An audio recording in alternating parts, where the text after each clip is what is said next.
से आज प्रधानमंत्री जी तमाम मुख्यमंत्रियों की बैठक ले रहे हैं, चीफ मिनिस्टर्स के साथ बैठक कर रहे हैं और ऐसी संभावना लग रही है कि भारत में लॉकडाउन और बढ़ जाएगा और जम्मू कश्मीर में भी ऐसी संभावनाएं पैदा हो रही हैं कि जम्मू कश्मीर में भी शायद लॉकडाउन बढ़ जाए, क्योंकि जिस प्रकार से जितनी तेजी के साथ ये महामारी कोरोना वायरस की कश्मीर में फैल रही है, ये बेहद चिंताजनक है। और कल ही अभी रियासी में भी कोविड-19 की वजह से महिला की मौत हो गई। और इसके साथ साथ बड़ी चिंता की बात है कि हम सरकार से ये मांग कर रहे थे कि जम्मू कश्मीर में रैंडम टेस्टिंग शुरू की जाए, रैपिड टेस्टिंग किट्स का इस्तेमाल किया जाए और अस्पतालों में वेंटिलेटर्स की बेहद कमी है, उसकी तरफ सरकार ने ध्यान दिया है। और हमारे कहने के ऊपर, सुझाव के ऊपर जम्मू जिले में तो जम्मू के district development commissioner DC Jammu ने, सुषमा चौहान जी ने ये आदेश दिया है और ये 1400 टीमें जो है ये रैंडम टेस्टिंग के लिए बनाई हैं। तो मैं उनसे ये सुझाव दूंगा कि आप रैंडम टेस्टिंग के साथ साथ तब प्रत्येक घर में, तमाम घरों में डोर टू डोर जब आप टेस्टिंग करने जा रहे हैं तो घर घर में जाकर के मुफ्त में मास्क भी दें, क्योंकि लोगों के पास मास्क खरीदने के लिए भी पैसे नहीं बचे हुए हैं। और आपने अभी तक ना तो कोई आर्थिक सहायता और ना ही कोई राशन वितरण का कार्य शुरू किया है। देखिए, जम्मू कश्मीर में तमाम लोग जो भी हैं वो बीपीएल कार्ड्स वाले तो चंद एक लोग हैं, सिर्फ 1-2% हो गए। ज्यादातर लोग जो हैं जो उनके मध्यम वर्ग के हैं और उनके एपीएल अबव पॉवर्टी लाइन के कार्ड्स बने हुए हैं। और जो सरकार जो जिन्हें राहत दे रही है, जो राशन मुफ्त में दे रही है, वो बीपीएल फैमिलीज है। और जैसे रेहड़ी फड़ी, ऑटो, मेटाडोर के ड्राइवर, कंडक्टर, मॉल्स के ऊपर काम करने वाले, टी स्टॉल चलाने वाले और जो गरीब तो मध्यम वर्ग स्तर के नीचे रह रहे हैं, वो इकोनॉमिक क्राइसिस से आप जूझ रहे हैं।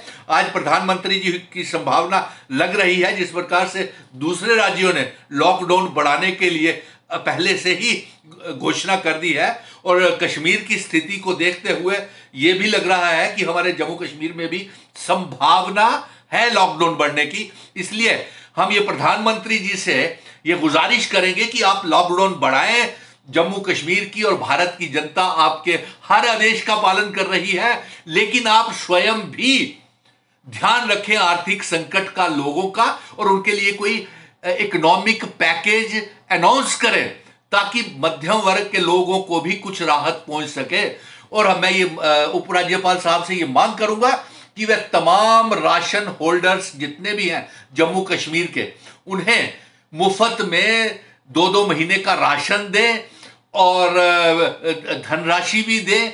और सिर्फ बीपीएल ही नहीं, एपीएल कार्ड होल्डर्स को भी वो दालें और राशन मिलना चाहिए। इसके साथ साथ मैं एक और आपको कह देना चाहता हूं कि जम्मू में क्रिटिकल पेशेंट्स जो हैं, जो जैसे हार्ट कैंसर और डायलिसिस के, न्यूरो के सर, जिनको सुपर स्पेशलिस्ट हॉस्पिटल वाले और गवर्नमेंट मेडिकल कॉलेज वाले रेफर कर रहे हैं, उनको एम्बुलेंसेस दूसरे राज्यों में नहीं लेकर जा रही हैं। ये एक और नई चिंता का विषय बन गया है, क्योंकि वो जो ड्राइवर्स वो लेकर के एम्बुलेंसेस जाते हैं, उन्हें या तो दूसरी राज्य वाले, स्टेट्स वाले, या फिर अपने लखनपुर में जब अंदर जम्मू कश्मीर में आने लगते हैं तो उन्हें क्वारंटाइन के लिए 14 दिन के लिए भेज दिया जाता है, इसलिए वो जाने से ही इनकार कर रहे हैं।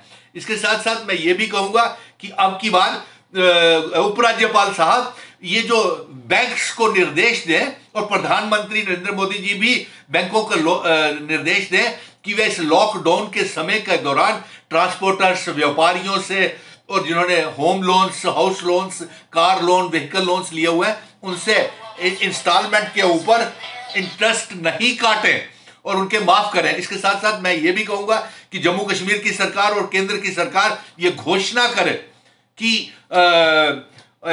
बिजली के किराए को माफ किया जाए और आर्थिक पैकेज का विशेष तौर के ऊपर ध्यान दिया जाए। अन्यथा लोग लॉकडाउन कहीं तोड़ करके घरों से बाहर नहीं निकल आए। क्योंकि महामारी के लड़ाई को जूझते जूझते लोग जो है वो भूखमरी का शिकार भी हो रहे हैं। इस चीज का विशेष ध्यान देना होगा। और आज हमारे प्रधानमंत्री जी जो मुख्यमंत्रियों के साथ बैठक ले रहे हैं, जो भी फैसला होगा, जम्मू कश्मीर की आवाम हम उनके साथ हैं, प्रशासन के साथ हैं, गाइडलाइंस का पालन कर रहे हैं। और इस महामारी की जंग में हमको भारत को जिताना है, कोरोना को हराना है और जहान को भी बचाना है और अपनी जान को भी बचाना है। यही संदेश मैं इस समय आपके माध्यम से, झेलम एक्सप्रेस के माध्यम से भारत के लोगों को, प्रधानमंत्री को और उपराज्यपाल गिरीश चंद्र मुर्मू साहब तक पहुंचाना चाहता हूं। जय हिंद, जय भारत।